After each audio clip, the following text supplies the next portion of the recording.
lambaay yaa ngi lambaay randu baa ngi ci mbul maa jooja degen ma ca ngoonan lu rëy la maa jara bak ñoo jara falak ñoo jor sax yu takk ñoo jara way te ñoo dim waagu ñaay gisal ñëw ci nga xam ne mooy rond-point public Invité bi nga xam ne moom mooy Bourkhane nekk acteur bi laa ci nekk aussi bi nga xam ni manager Boy Niang Bourkhane maa ngi leen jaar. Ndey ko moom maa ngi lay fay onze bi kalimat lay taamaati bi sëriñ maa xala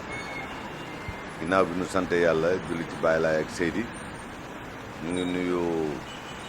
waa Bantamba TV yëpp jiital ci nuyoo bi nag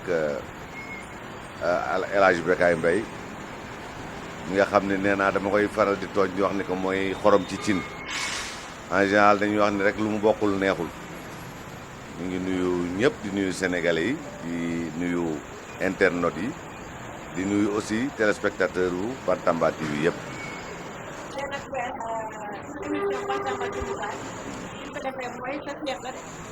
waaw fii sama fief la parce que ñu ngi fii actuellement ci EDK bu buntu Pikine bi cité Lobatt dend ak Seras ak marché poisson mu nekk espace bu favorable vraiment parce que ku xool trafic bi xam ni fii moom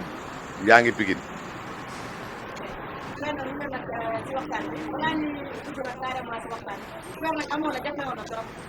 ah lu tax loolu. waaw xam nga li waral loolu dama amoon benn poulain bu doon préparé combat muy Colifay 2 alors mu bëre ba pare yaayam décédé encore yooyu yëpp nag ñu nekkoon ci moo waral jafe-jafe bi mais yow xam nga li nga soxla ci man du jafe en général.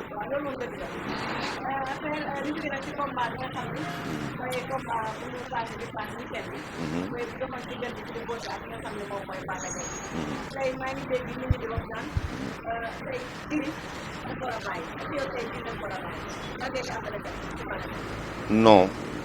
man pour man Gris warul bàyyi xam nga loolu waxoon nañ ko bi Balla Gaye daanoo ci Bombardier nit ñi ne Balla Gaye dafa jeexal dafa war a bàyyi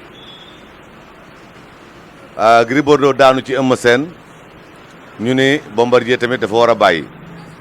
man ci boobu newoon naa leen ni Bombardier am na lu bari loo xam ne dese na ko même bu dul fii ci biir réew mi mais ci bitim réew parce que exploit bi mu commencé def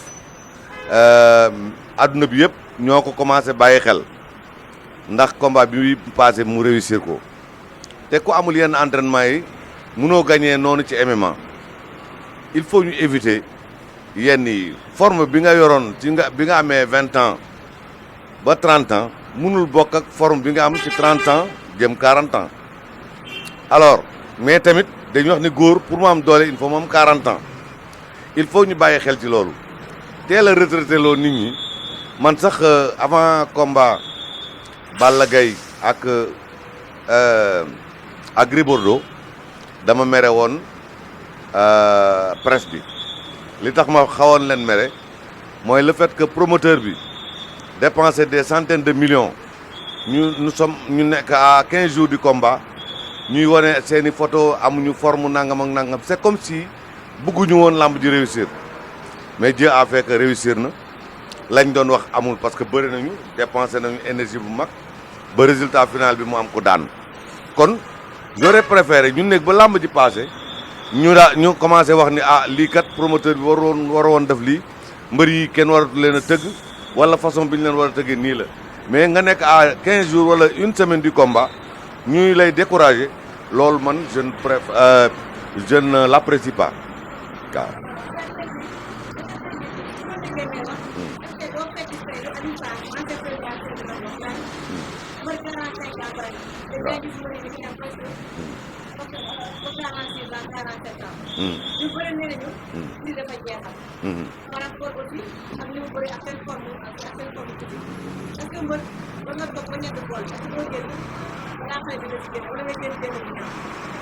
Sénégalais moom nguur da koy ñett ñu fi yaakaar ñëpp foog naa ni mennum Yékini moo am 2 défaites bàyyi non Tyson ay jël la moo ko fi jële ay jël la ko fi jële boo mun nga mais non ay jël la ko fi jële su ko noonu di daan day kon na di bëre mais dafa tegle ay défaites yu bëree bëri même nu mu Yékini moo fi am 2 défaites bàyyi ah ak lu mu mën a doon daal en tout cas il a réussi son coup bu ko fi feebar jëlee moo xam mais daal bàyyi na ci fi nga xam ni soxla ñu mu bàyyi sénégalais nag moo mel noonu man damay wax ni am na loo xam ne boo ci tolloo sa appréciation rek la ñuy xool soo nee damay bàyyi da ngay bàyyi su fekkee ne nag dañ la wax ne la soo voyagé bu la neexee nga julli ñaari rakk boo jullee ñeenti rakk kenn terewu la ko mais soo ko defee tamit baax na waaye man li ma gën a doon mooy am na ñoo xam ne buñ fa tolloo comme imagine tey jii su fekkoon Modou Lo dafa bëre woon ak Ama Baldé ba pare bàyyi làmb mais victoire avec gloire lay nekk parce que da ngay wax ni fi mu bàyyee fu baax la mais tey jii soo demee teg la ay défaite ba pare doog a bàyyi nit ñi dañuy jàpp ni amatoo dara moo tax nga bàyyi mais bàyyi ci fi nga amee dara foofu moom loolu moo jafe.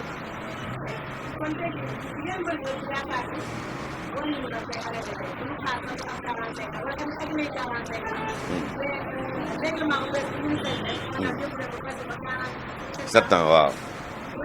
mais 47 ans su fekkee ni sa organisme permettre na la pour nga continuer parce que loolu aussi du da ngay dañuy wax ne rek am nga 47 ans da nga war a toog ba am 47 ans mais dañ la war a yóbbu nga dem def consultation ñu xool est-ce que sa physique ak sa organisme waaw permettre na la pour nga mën a def 47 ans maanaam nga am adduction wu 2 ans yi.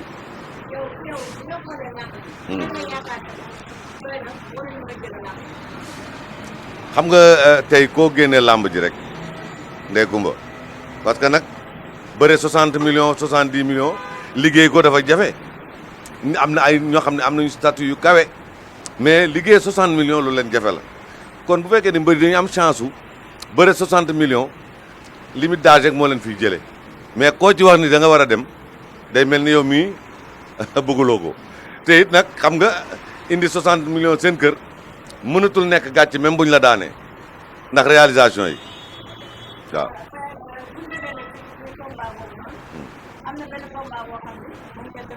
waaw. waaw. xam nga loolu rek day wane ni amateurs yi seen bopp ñoo bëgg combat bi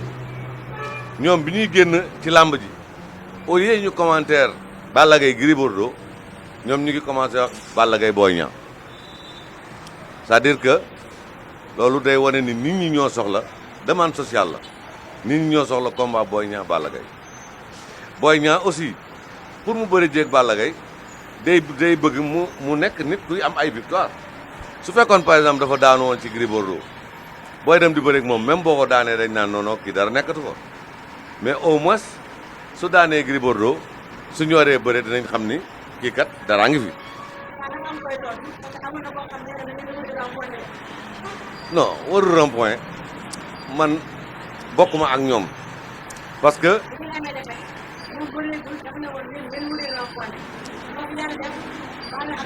waaw. waaw. waaw. xam nga dama lay wax rek ñun mënuñoo bokk ak Balla Gaye Balla Gaye titre bi gën a fort ci làmb la am mooy nekk roi des arènes am palmarès bu riche bëreeg tous les VIP Boy Niang nag dafa war a am titre comme ñoom ba pare am palmarès bu riche comme ñoom moo tax mënuñu bokk problème mënuñu bokk cas Balla Gaye daanu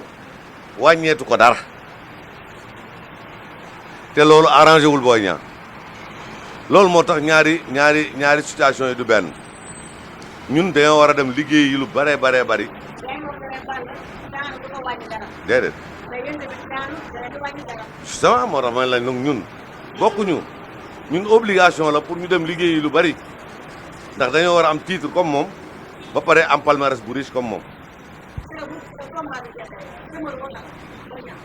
Boy Niang waaw non jëmul sax ci affaire u làmb si man yoruma affaire u làmbam rek de Boy Niang li ma yor ci moom dafa bari parce que mbër moom bu dee da nga ko yor te làmb rek nga ko yoree li nga ci bëgg doo ko am. Ah mais bien sûr am na lu daan Balla Gaye am na lu daan Balla Gaye non dama ne am na lu daan Balla Gaye waaye problème bi nekkul foofu du dem par exemple da nga ñëw gis Balla Gaye ci état bi nga ko gis da nga war a récapituler delluwaat ginnaaw ni nga ko gise woon Léopold Sédar Senghor contre non contre Bombardier ñu bëre 30 minutes mu ñëw toog bëriwaat ak Bombardier nit ñi commencé ko clash mu ñëw bëriwaat ak Gris Bordeaux loolu rek daf lay won ni am na compétition te au fur et à mesure muy dem ah da ngay gën a gis ni que moom am na leen lu mu am.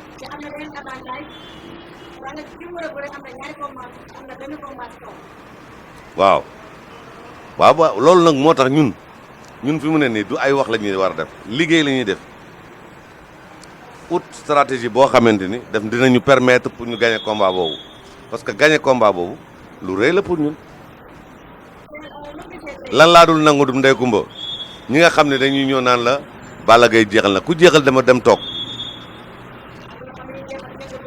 waaw ba tey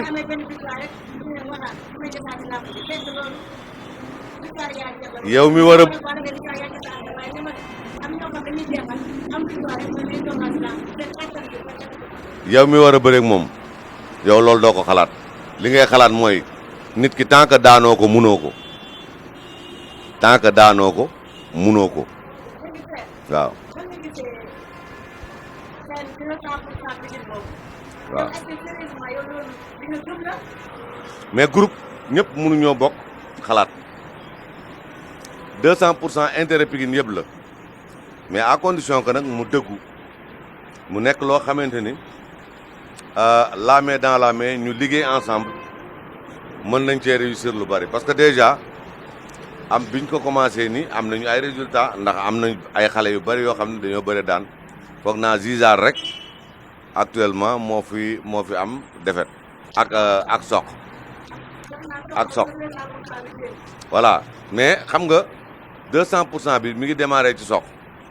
bi muy ñëw ci soq boobu soq préparé na combat bu mu des presque ay un peu moins d'1 mois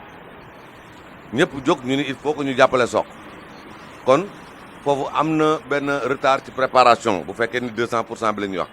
bu dee moom la nag moom xëy na préparé na à temps mais 200% bi ñoom bi ñuy yegsi ci soq booba soq desewul sax 1 mois de combat waaye néanmoins def nañu tout jàppale ko utal ko ay moyens def lépp fexe ba tamit mbooloo mi yëpp ñëw stade bi fees loolu yëpp liggéeyu 200% bi la ah waaw bu gagné woon xam nga làmb moom da ngay daan tey ji keroog bi muy daan fii Gamou Gueye ñëpp a jubilé waaw mais noonu la làmb mel waaw c'est comme boo ma waxoon tey ji bu ma la waxoon nga ne ma ba Modou Lo di daan diw ma ne la yàgg na Modou Lo gën naa bëree waaw mais noonu la demee rek waaw mais xam nga soq aussi c'est la même chose gëj a bëre la woon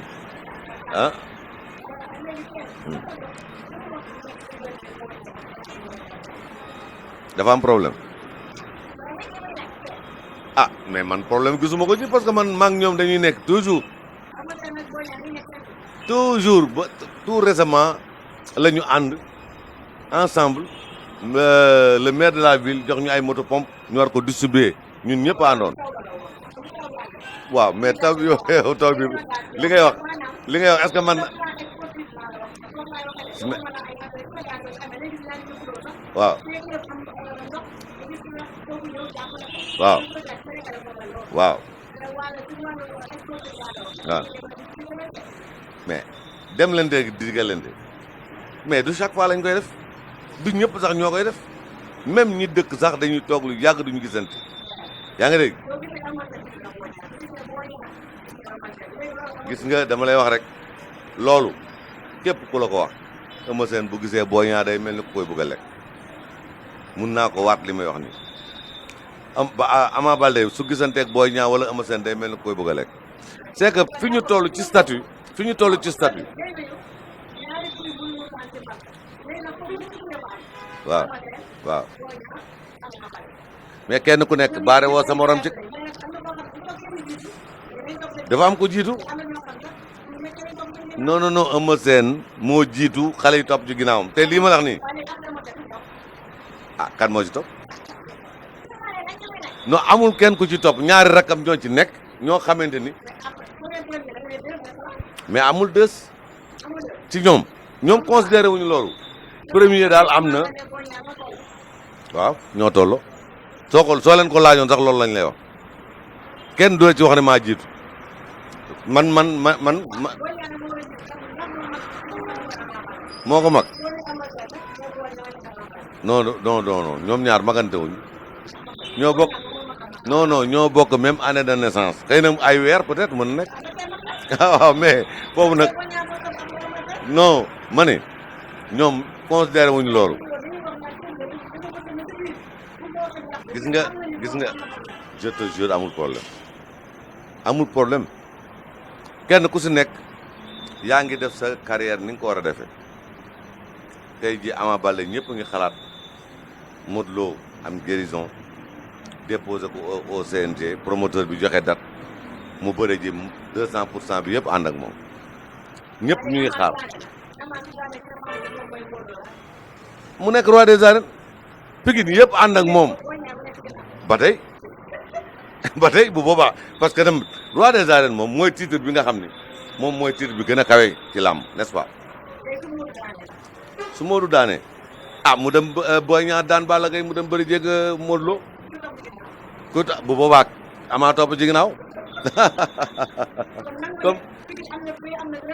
non 2 ak 3 moo ci amul pour le moment waaw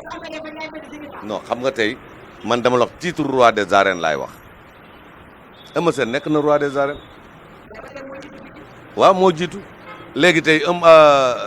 Ama Baldé moo war a bëre ji roi des arènes waaw jiitu ci lan ci noonu nga koy wooyee jiitu waaw bu fekkee ni boo nekkee roi des arènes day tere nga am grand frère ma ne ndax boo nekkee roi des arènes bu dee titre moom titre laa la wax moom bu nekkee roi des arènes titre bi moom la mooy jiitu yaa nga dégg ñëpp topp ci ginnaaw mais du tere mu am grand frère tey jii comme ni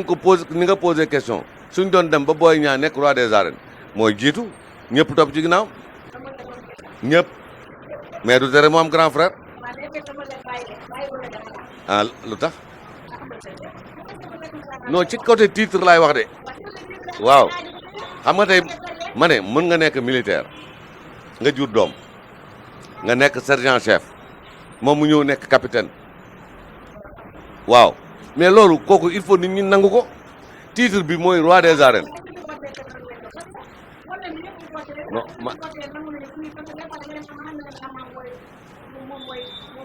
gis nga waaw gis nga Eumeu Sène Boy Niang ak Ama Baldé ku nekk am nga say supporter mais li nga gëm bokkul ak li supporter yi gëm bu ñu leen bëggee diviser fii ñun dañoo taxaw ba division boobu amul soo fàttali ko dafa am saison boo xam ni Eumeu Sène dafa war a bëri jeeg Bombardier Ama Baldé war a bëri jeeg Papa Sow Boy Niang war a bëri jeeg Sa Thiès Pikine yëpp taxaw pour ñu am 9 points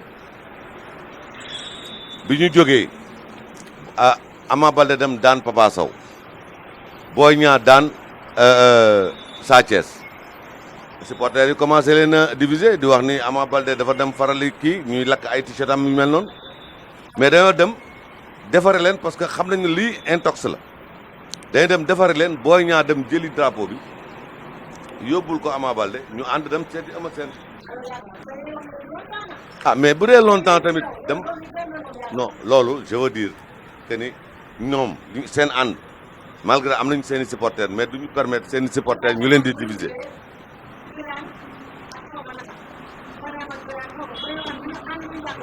kan ak kan non loolu du ci ñoom de ci comme ñoon supporters yooyu ngay wax ñoo leen di jéem a diviser te loolu ñun mag ñi duñ leen ci permettre duñ leen ko permettre parce que au moins ñoom dañoo cheminer ànd ak seen i supporters yooyu ba toll fi ñu toll tey doo xool say intérêt rek ba tax nga ne Ama Baldé dafa war a jaxasoo ak Boy Niang wala Boy Niang dafa war a jaxasoo ak Eumeu Sène ñoom bu ñu yëkkatee seen ki ba bëgg a dóor rek ñun mag ñi ñooy ñëw sëgg. nga ne loolu mooy loolu dama ko doon baaxantal combat roi des arènes bi dama koo def mu daal di jël roi des arènes bi moo tax tay ma ñëw sif ko waaw. yaay kan may law ba lux law be ci la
premier janvier waaw non pour le moment amaguñu benn décision pour xam ndax dañuy tukki wala déet waaw mun nañoo toog fii comme mun nañu dem ndax 2 mois mun nga ci entraîner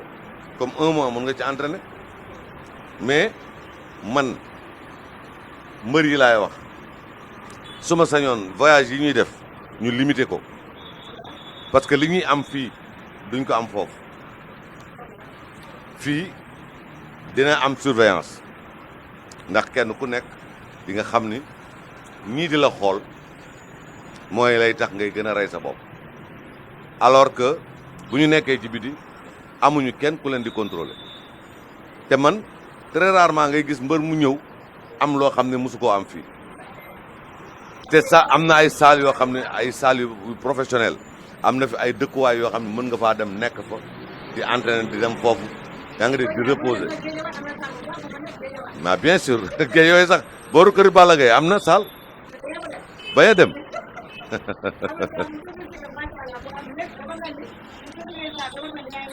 gis nga nag Boy Niang problème mu salle fii à Dakar amu ci problème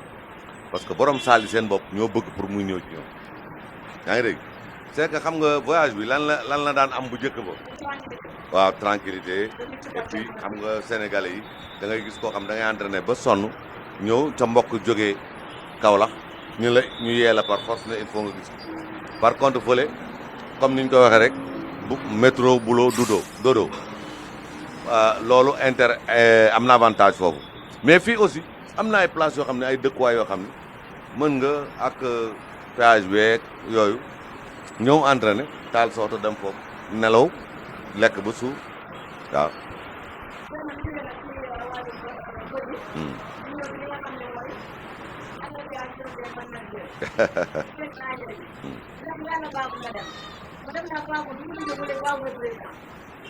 bon Babou moo jëloon intérim bi mu Jacques Diène intérim bi jeex ñu fal ko mu def waaw mu def 2 ans ñu dem élection mu gagné Mbaye Fall mu defaat 2 ans waaw mais depuis 4 ans dam xaar rek depuis 4 ans kenn demul élection waaw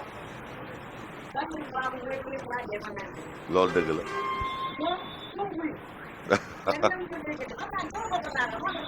waaw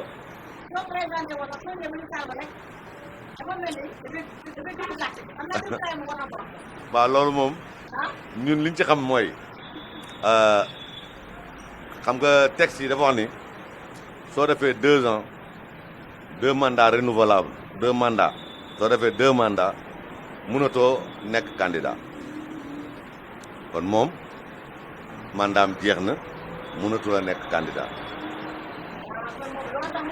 waaw waaw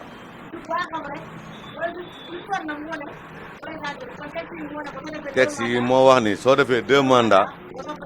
waaw xam nga ñun kenn ku nekk da nga postuler pour nekk candidat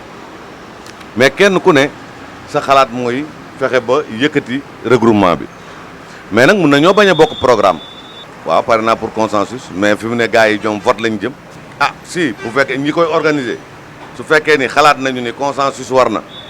suñu wooyee ñu ñëw ñu xool nu ñuy waxtaanee mais man dama lay expliquer kenn ku si nekk da ngay war a présenter sa programme boo xam ne neex na électeurs yi ñu voté leen soo fekkee ne amuloo xalaat boo xam ne neex na nit ñi aussi ñu àndaat ñun ñëpp rek dem liggéey ñun loolu yëpp bokk na ci suñu programme. non père déedéet ko yéen loolu ba léegi rek réglé wu leen ko. dégloo ma ne la ah mais il faut de 109 ci regroupement bi. pour que yow yi ngay wax nii mu mën a maanaam 2008 ba léegi. waaw am na ay managers yoo xam ne dañuy dem yóbbu xaalis bi mbër bi. waaw du laal 10%. waaw léegi moo tax may la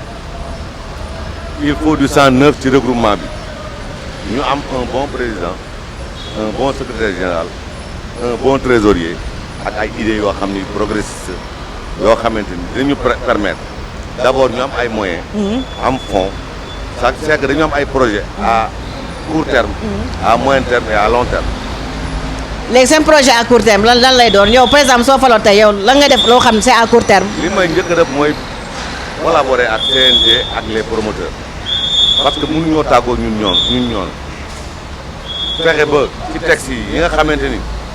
arrangé wul mbër yi ak manager yi ñu waxtaan ak CNG ba ñu allégé suñu dugganteeg promoteurs yi aussi ñu gën ko defar de sorte que lépp lu ñuy def regroupement bi ci regroupement bi la ñuy jaar fexe ba ministre bi utal ñu benn bureau moo xam biir stade bi la am déet képp ku soxla manager foofu nga koy fekk dootu ñu nekk ci bureau CNG ci parce que xam nga manager yi ñoom fu ñu nekk coow li daf koy bari. yàgg na leen dàq rek ñaame dàq na leen ba taay si bureau bi. léegi nag dootu ñu dàqati parce que su ñu amee foo xam ne fa la ñuy toog ku ñu soxla fekk ñu fa même bu ñuy fay ñu fayee koo foofu yooyu yëpp bokk na ci projet yi. léegi naka ngeen defee ak agent yi parce que mbër dañoo bëri agent moom. yéen moom ay manager dem jëli xaalis ñëw indi rek mais agent yi nooy négocier combat nooy xam fu mbër bi di nekk fu mbër bi di yeewoo yéen manager yi moom. dem jëli si xaalis CNG rek ngeen mën a seen liggéey agent boo xam ne ci mbër muy doog a jóg la mbër moo xam ne mi ngi kii dans gisaguma ko de ay 500 000 ak yooyu gisaguma ko de il faut balaa man agent bi di ñëw rek nga nekk millionnaire. ah mais loolu yéen seen liggéey la. yéen foofu vous avez payé à votre mission. non injustice la du loolu de. kon agent yi injustice la si biir làmb. injustice la xam nga lu tax. booy doog a démarrer. amul benn promoteur buy woo agent wala frère wala kenn manager lay woo. di la bëriloo ba nga commencé am xaalis. ngeen war a discuter par exemple ci benn cachet wu 5 millions. mun la mënuma fay loolu 4 millions laa la mën a fay. dem woo ko jege mbër mi yaa nga dégg ne ko kii de fay naa ko 4 millions mu bañ ñooñu bu leen fekkee ci benn situation bu xaw a dérisoire ñu nga am ku ñu war a ngénte wala dañu war a déménager wala dañuy wax ni. wala ñu tabaski. waaw kon dañuy fexe ba am accord ak kooku ñu won manager bi ne ko mais nangu rek parce que nangam ak nangam ak nangam. kon yow daal su ma déggee Bourkhane yow man kon yow d'accord si agent yi. non agent yi d'accord naa ci xam nga kañ. su fekkee ne nangu nga yow agent bi doo def dara sans le manager bi nga xam ni moo defar mbër bi ba nga mën koo utiliser yow. parce que Tapha Tine am na agent mais agent bi du def dara te waxtaanul ak Mbaye Thioune mooy El Hadj Thioune. El Hadj Thioune. yaa ngi dégg lépp lu muy def parce que nag manager moom moo fi nekkoon mais liggéey bi day gën a am doole boo amee doole day laaj keneen koo xam ne day appuyer peut-être le manager. mais am na beneen problème tamit à part agent yi am na papa yi dañuy ñëw. papa yi. waaw. waaw ba tey mais loolu lépp ñun bu ñu toogee danañ ko defar ba kenn du gaañu. papa yow yaa jur sa doom papa yi ama seen mos nga ko gis ci làmb. déedéet. soo ko ci gis et pourtant doomam mi ngi émerger. papa danañu papa def Tapha Tine dama koy gis si làmb. ah. Tapha Tine papaam dama koy gis si làmb ji. voilà léegi nag dinañ dem ba defar ko kenn ku nekk li nga moom sa doom nga di ko jël li école bi moom ci xale bi mu di ko jël li manager bi di moom ci xale bi mu di ko jël kenn ku nekk jël li nga moom. mais yow père yow géddoon nga fi demaat ñëwaat père yow ni ngay gédd si boo ñaa bëri na de. gedd. en tout cas da ngay dem ñëwaat di dem di ñëwaat rek. non dañ may dàq buñ ma dàqee nag damay dem. encore egg nga si dàq bi laa doon ba yow rek. dañ may bëgg dàq woon egg si dàq bi moo tax may la. da ngay gédd di dem mais pourquoi ñu lay dàq yow. ku lay dàq xam dëggool nga malentendu day am. ko yow dëggool saa yemee rek dàq la. non dama ne malentendu day dem te man nag dama am jikko yaa ngi dégg. waa dëgg sant. waaw am na loo xam du ma ko nangu saa yu ma dàqee damay dem toog suñ ma woowaatee. nga ñëwaat ah père moom mujj naa métti de. ko yow saa yu la dàqee nga dem. ma dem su la waatee nga ñëwaat. waaw ma ñëwaat. ati doo bàyyi. àdduna moo demee noonu. acca bo kon baax na ah père. toujours ndese aussi si manage si association manager yi xam nga may wax léegi si affaire 10% lan moo tax yéen balaa ngeen a yóbbu mbër bi ay millions doo leen génn seen 10% jox ko xaalis deset bi comme ça coow du am loo xam ne si biir taxi yi kay. gore rek manager yi dajee am ñoo xam ne ñoom ñoo gën a bëgg mbër yi xaalis bi nga moomal sa bopp war nga koo mën a jëli sa kër ñëw indil leen baabu bi muy njëkk a tàggoo ak Balla Gaye 2 noonu la demee 10 000 la ko joxoon. dafa ñëw jël pourcentage am indil ko xaalisam. mu dàq ñëw ni ko non non da nga may jox ni mu ne ko non non man loolu jël naa ko ba pare. gis nga ñun xam nga tey am na loo xam ne mënuñu ko étaler fii. bien sûr. mais am nañu xalaat yoo xam ne suñ ci yeggee manager dootul jël xaalis bi di ko yóbbu ci ak mbër mi. fu ma ko yóbbu. xam nga yow dañ la wax ne il faut nga toog 48 heures yaa ngi dégg ak xaalis bi avant nga koy jox mbër mi. lu tax. pour xool est-ce que beneen mbër bi accepté na. ok. ndax mën nañ la jox xaalis bi nga dem jaay ko mbër ma ne bañ a accepté. ah yàgg na fi kay loolu manager bu nekk dafa am compte bancaire suñ la jox xaalis bi nga def ko sa compte 48 heures dañuy wax ni léegi mbër ma le mënatoo a dellu gannaaw. ok parce que am na 48 heures. ok c'est-à-dire que xam nga am na loo xam ne il faut moo waxaale ko fii. ndaxte dañoo war a éviter di jox nit ñi xaalis yu toll noonu site internet yi dañuy direct ak fu ngeen mën a nekk xam nañ ko ñu ñëw jox nit ki par exemple avance su 25 millions cash yow nga dem di ko yóbbu ñu agressé la kan moo koy gëm transaction bancaire la war a nekk. waaw. yow comme nee nañ da nga war a am compte nañ la wax ne viréel nañ la sa compte nangam notifié la ko justifié ko aussi. ce qui fait yow mbër mi bu amee compte am. nga viréel ko ci xaalisam. mais di jël ay 30 ak 50 millions di ko jox nit. nga def transaction entre banque ak banque daal. waaw ok loolu kon maanaam manager promoteur su la joxee du la jox liquide du la jox cash. du la jox nga def liquide. transaction yow si sa compte manager bi. yow manager bi nga dem nga vérifier ba xam nga ni ma la vérifier ko. nga defaat encore transaction. waaw ok. parce que tamit ndey Kumba dëkk bi ak ni mu doyee waar. Bourkhane tey jii ñu jox ko 25 millions ne ko yóbbul ko Boy Niang ñu ngi koy def direct site internet yi am 4x4 boo xam ni ñëw na taxaw nee di ko xool. ba mu dugg oto ba ñëw autoroute à péage ñu baare ko récupérer xaalis bi nan lay. yii da ngay fay looloo sax kaso sax xëy na. loolu moo tax nag ñun mën nga yóbbu ay millions. bés bu ñu toogee. dañ dem ba nga xam ni jël xaalis boobu di ko joxe nii door ñu ko nangu. ok dañ koy transférer sa compte justifié ko ba nga xam ne yow xaalis bi dugg na yéen ñëw nag doo ko def seen yëpp. ok lu ñu des sa émission parce que tout moo si des père yéen am na benn AG bu mu joon am sax mooy bu amoon stade Iba Mar Diop mais bu fa coow bu amoon ak nem si yàlla dóobalee sax baaboo ak yooyu noonu seen coow boobu. waaw AG bu ñu mujj def. Iba Mar. waaw bu ñu mujj ok def. boobu loolu def na 5 ans. voilà waaw. def na 5 ans. baabu génne woon na fa benn këyit Cheikh Niang Cheikh Ndiaye waaw secrétaire général bi waaw mu nekk temps boobu secrétaire général waaw génne woon na fa benn kayit daal nee na loolu mooy terrain waaw ñu ne xulle moo leen ko may. voilà léegi terrain boobu fa la toll existé wul mu ne boobu terrain existé wul man waxoon naa ko ci bés boobu il y avait Thierno Ka. non terrain non père déggu ma baax nga ne terrain bu leen bu Babou génne woon ak Cheikh Ndiaye existé wul. ça n'existe pas non. waaw kon Babou bu jëlee kayit boobu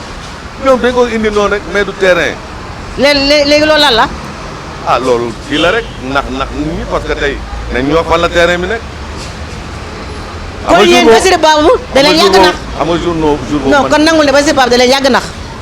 man naxuma de. parce que ah man déet jour non xaaral yow yaa ngi woon si AG bi Bassirou Babou génne benn kayit boo xam ni xam ngeen lii du terrain yaa ko wax man maa ñëw toog foofu ni leen lii. du terrain waaw kon kay ma ne kon Bassirou kay man Babou da leen yàgg nax non man kenn naxuma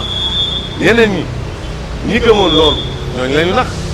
nañ ñu wax fan la terrain bi nekk ñeneen ñi xulle moo leen ko may. xanaa yow soo falal loolu noonu di nga ko lijjanti terrain bi waaw doo ko lijjanti non bu doon terrain boo xam ne terrain la kon dinaa ko lijjanti mais du terrain yow mun naa la jox benn feuille léegi war na ne may naa la Mbambilor ok nga yor sa kayit rek yow bu ñu wax nga ne ko pour xam may kon léegi Bassirou Babou bi mu fi nekkee ba léegi lan la fi def lan mooy bilan moom loolu nag xam nga la loo waroon na nga invité ko. déedéet non bu yow mi waree- nekk yow mi mu nekk sa président waaw ay ati at depuis 2008 ba léegi waaw wa nga xam Bassirou Babou ñun réunion ñu sax. lan mooy bilan lan mooy Ré- bilan moom lan la fi def Non, wala ré- la fi deful ak lan la fa war a yokk yéen mi sooy ñëwee loolu la war a yokk waaw léegi déggoo li ma la wax ñun boobu ba léegi réunion amul benn réunion lañ fi def pour préparation même pour préparation assemblée générale te réunion boobu sax defuñu ko pour préparation assemblée générale toog nañu rek daje suñu biir mais problème bi xam nga nekkul foofu. waaye léegi kees yi ñaata fa nekk kees yi ñaata fa nekk parce que loolu xam nga bilan financier bu amee ci ngay xam kees bi ñaataa ci nekk est-ce que yéen da ngeen doon cotiser dégg naa da ngeen war a cotiser chaque weer est-ce que yéen da ngeen doon cotiser dañ doon cotiser. ñaata non du ñoo daawuñu cotiser chaque weer mais dama leen expliquer xam nga lan lañ doon def chaque combat manager yi nga xam ne jël nañ ci am nañ pourcentage. waaw ñu génne ci ñoom. yóbbu ko si kees bi yóbbu ko ci kees bi. kam ma ko doon retiré kan moo koy retiré. kon la jox kon la jox xaas bi ñii mo non. ñii trésorier bi trésorier lañ ko jox mais ñii monté combat ñii fay ñooñu ñooy récupéré xaalis boobu jox ko trésorier bi. xam nga lan laay bañ dem ba si AG bilan financier kees y a rien vide ah. Ah. boobaa ñëpp xamandoo ko rek léegi nag mu nekk benn mission boo xam ni mission bu am solo lay nekk pour le nouveau bureau ndax wax naa la ni ñun suñu yàlla defee ñu nekk ci kanam danañu fexe ba kenn dootul nangu nga am 1 million di jox kees gi 1000 francs. yéen tamit da ngeen bëgg xaalis de yéen mbëri dañu bëgg xaalis yéen na manager bëggee xaalis loolu moom yow ma bokkoos yow bokkoos xëy na may jaay ma bëgg xaalis may jaay dañ ko nangu li nga xam ne dinañ ko def mooy suñu xasee toog doo am 1 million di jox kees gi 1000 francs loolu ñu ko nangu am 500000 di jox kees gi téeméer ñu ko nangu dañuy wax ni tous les mardis dinañ collecté loo xam ni dina nekk lu consistant bu mu booleeg nag les cotisations mensuelles 24000 par an ba pare dinañ am ay activités yu ñu permettre ñu am ay revenus comme lan ay tëgg lamb def yeneen manifestation sax yu bokk per yaa ngi campagne de li ngay campagne yi ñëpp sa morom yi jaar nañ fi bu ñu ñëwee falu France kumba naa la wax leen tey li may wax nii man rek mënuma ko il faut mu am une équipe forte des hommes forts pour ñu mën a réussir loolu te ñun tamit mënuñoo liggéey sans la collaboration avec le CNG et les promoteurs d'accord il faut tamit ñu liggéey ak ARELS mi nga xam ni moom mooy l'association des responsables d'école et d'équipe ok parce que ñooñu ñooy làmb ñooñu ñoo war a nekk benn liggéey ensemble ba kenn ku nekk nga mën a gis sa bopp ci làmb léegi père may naa la 1 minute nga xool caméra bi nga def sa campagne nga wax sa programme comme ça yeneen managers yi suñu bëggee votel nu votel suñu bëggulee votel nag dem votel Mbaye Diagne wala keneen ki mu tudd Abdou Bakhoum waaw voilà léegi may naa la 1 minute nga jàkkaarloo caméra bi jàkkaarloo amateurs yi ak ñi nga xam ne mooy sa mbokk manager yi nga wax sa bilan nga wax sa programme yow yaay ban candidat sax yow yaay Sonko ah. ah non pas man maay Bourkhane. ok père demal. waaw kon xam nga Ndeye Coumba ñun daal vraiment boo gisee ñu postulé wu pour nekk président des managers am xalaat ne suñu àndee ak manager yi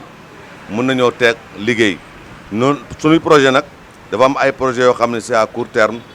ak yoo xam ni à moyen terme ak yoo xam ne à long terme yi nga xam ni c'est à court terme mooy fexe ba mën a d'abord dajale nit ñi génne ay xalaat yu baax lu mel ni am ay ressources yu ñu permettre pour que ñu mën a organiser ay manifestations nga xam ni bu ëllëgee ñu mën a am un bilan d'activité boo xam ne bu positif la su ñu demee tamit ba mën a am xaalis yooyu ñu mun suñu defee 1 an am un bilan financier bu correct loolu nag am nañu ay possibilités yu ko mën a def yooyu c'est à court terme am nañu itam ay différents entre yenn mbër yi ak manager yi nga xamante ni dañu am problème CNG da leen suspendre wala ñu am problème ak CNG dinañu bind CNG parce que moom moo ñu waxoon ni à chaque fois bu ñu sanctionné am nañu benn volet benn fenêtre bu ñu leen permettre pour en cas ngeen mën a ñëw bind ñuy demander clémence pour ñenn ñi nga xam ni ñoom ñoo am problème ak ñoom parce que ñoom bi ñuy toog a ñëw fexe nañu ba wàññi yenn quittance yi li muy jar licence yeeg yooyu kon ba pare am ñoo xam ne baal nañ leen ñun tamit bëgg nañu bu ñuy toog CNG defal ñu lu mel noonu moom moo taxoon ma ni la su fekkee ni toog nañu il faut ñu collaborer ak CNG parce que am na yu bari ñoo ko mën a liggéeyandoo ensemble am na yoo xamante ni lu jëm ci moyen terme xalaat nañu lu jëm ci santé bëggatuñu benn manager di feebar ñu koy ketal pour le moment nag mënuñoo am mutuelle de santé mais mënuñu am couverture maladie universelle nga xam ni moo gën a yomb avec 3500 tête bu nekk mën na di faju ci ak kartam yi nga xam ne nag c'est à long terme yooyu bokk na ci habitat parce que xalaat nañu suñu liggéeyee ba mën a am un peu plus de 30 millions mën nañu am 2 hectares yoo xam ne mën na nekk 82 parcelles 84 parcelles du moins yoo xam ne mën nañ ko distribuer manager yi ñuy fay bu ñu joxee seen apport rek di fay ndànk-ndànk bu jeexee ñu utiwaat leneen kon am nañu ay te am nañu moyens yu ñu ko defee nag ndaxte ndëgëm association yi nga xam ne ñoom liggéeyuñ ci xaalis lu mel ni ay les sages de la lutte sénégalaise ñoo mën a def actes yi ñuy def barke Dembo Ndiaye kon ñi nga xam ne dañuy liggéey ci xaalis war nañoo mën a bu fekkee ne ànd nañu liggéey bu am solo war nañu mën pour yii ma la wax ni yëpp mën nañ ko def mën nañu les projets à court terme ñu réaliser ko moyen terme tamit la même chose long terme yi tamit ñu mun ko def mais nag loolu man du ma ñëw kenn di wax ne mun naa leen a dagal vidéo ndax mënuma ko li ma mun mooy ñu ànd ñu ñëpp liggéey am une équipe forte am des hommes forts pour que liggéey yooyu ñu accéder ci ba nga xam ni 7 ans de retard yi nga xam ne am nañ ko ñu mën ko teel a defaruwaat ba mën a liggéey bu baax pour le regroupement des managers. xam nga loolu yëpp ñàkk compréhension la léeg-léeg di nga jur sa doom ñu gën laa bëgg doom li ci am solo rek mooy réussir te ñun bi ñu àndee ak moom ba léegi ñu ngi avancé bi mu demee ba conscient ci loolu nag xam yaakaar naa ne dàq moom dootul amati te yenn réeroo yi aussi dootul amati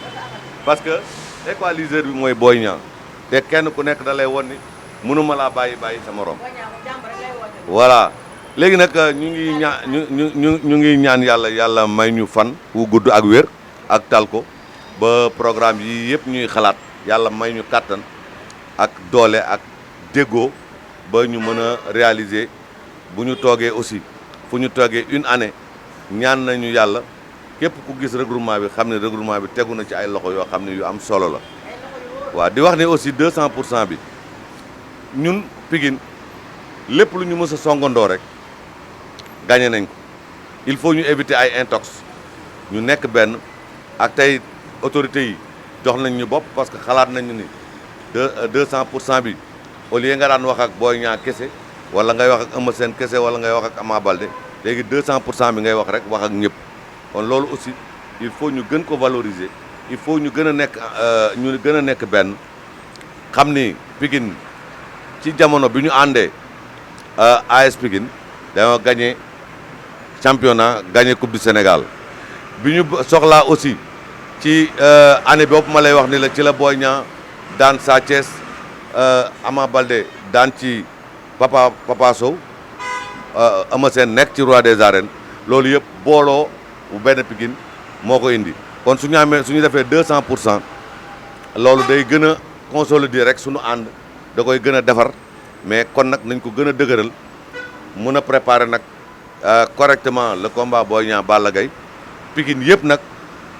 jóg comme niñ ko daan defee ndax Pikine saa yu ñu jógee rek am réussite boo xam ne bu exceptionnel la am nañu yaakaar ne daal vraiment li nga xam ne moom la ñu dëgmal yàlla na yàlla jàppale ñu ci bu baax a baax ñu ànd ak wér ànd ak tal parce que di ñaanal aussi Gaston Mbengue parce que nag su dul woon Gaston combat yi mag yi yëpp du taxaw de benn rek moo fi taxawoon te ba léegi kenn tëggagu kon nag moom il faut ñu ñaanal ko Pape Abdou Fall tëgg na fi combat Papa Sow Siteu gis nga ni mu mujjee kon nag ñaanal leen ñoom ñëpp sax la ñuy def rek ñaanal tous les promoteurs pour que ñu réussir seeni journée mais defal Gaston ak Makan mention spéciale ndax équipe bi ñu yor équipe la boo xam ne vraiment pour le moment dañuy gagné. promoteur yëpp ñëpp ngi si biir waaw. promoteur association des promoteurs ñoom ñëpp. macha allah ñoom suñu woon ñoom je pense que lamb ji day taxaw waay. parce que doo ne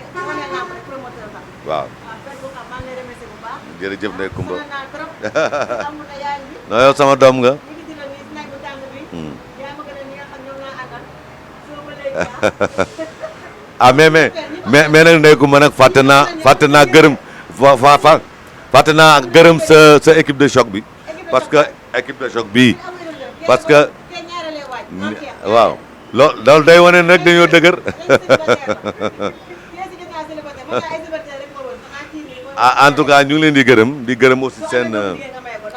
non am naa doom bu ma mën a maye di sant vraiment sunu soxna yi